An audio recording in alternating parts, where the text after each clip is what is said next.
how did you make that transition away from daily fantasy sports? I don't know if you're still playing, but it sounds like you're more into betting on horses that are virtual and NFTs and Top Shot.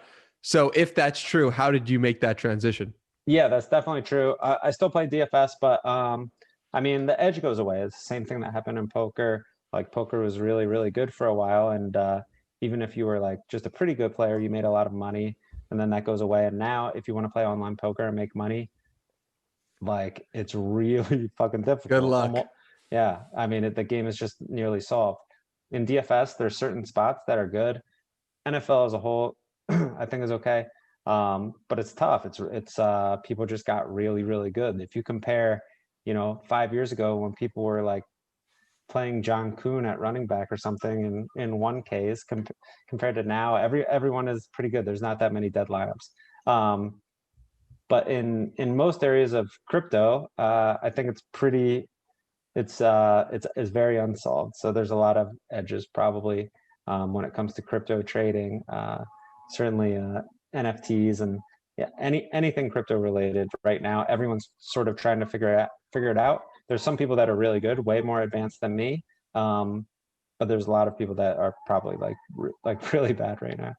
Yeah, it sounds like you know which games to pick and when to play them. So how do you go about identifying when to play a game? Yeah, yeah, good question. I guess just having a network of friends within gambling, like you just, like if there's an opportunity for something, I probably will know about it before other people do.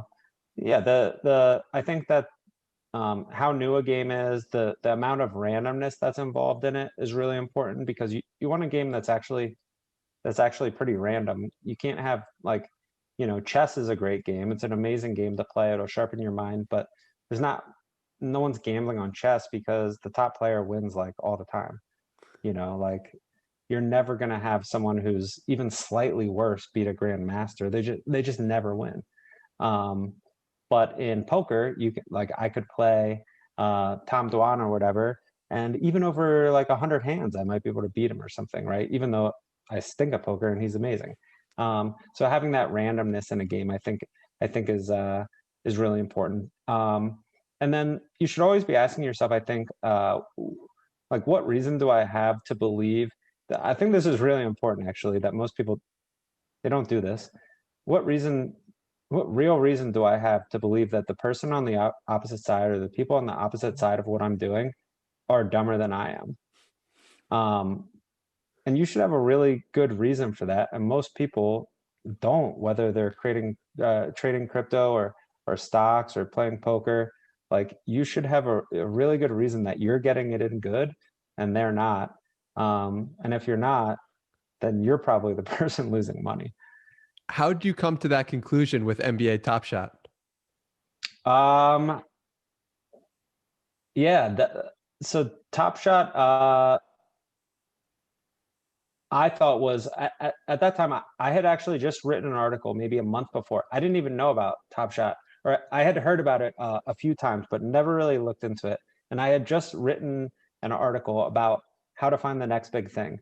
And the things that I wrote about were the main thing was find something that exists physically that people love, and uh, where is like the intersection of where that how is that going to turn into some digital phenomena or whatever, like what could be better digitally than it is physically. And then another thing was look at what young people are interested in, um, and Top Shot to me, I had tried for a few months to get into trading cards, and I bought some cards, and it's a horrible process to if you want to buy baseball cards, you can like buy boxes online. Maybe you can get them in stores, but they're sold out. So you buy it, it's shipped to you. You open packs if you want, and then maybe you get a good card. Then you have to send the card into a grading service, like mail it, and then hope nothing happens to it. And then they grade it. And maybe it's worse than what you thought it was, but maybe it's better, whatever. Then send it back to you. You hope again that you get the card back. This takes months and months, and then you have to put it on eBay, and then you have to sell it, and then hope the person doesn't like reverse the transaction, which they do a lot because maybe if the player gets hurt or whatever it is. It's a horrible, horrible process compared to Top Shot. You buy it, it's yours. You can immediately put it back on the market. And so if you have an edge, you can just repeat that edge repeatedly. So it was just like it was just sort of everything clicked. All the things I was interested in. I was interested in trading cards, but didn't like the process.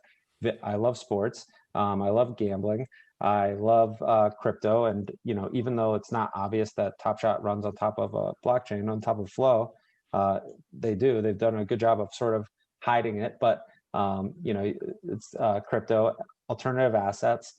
Everything was just like, all these things that I was looking for in one. And so, yeah, that was the reason I sort of went all in at that time on Top Shot.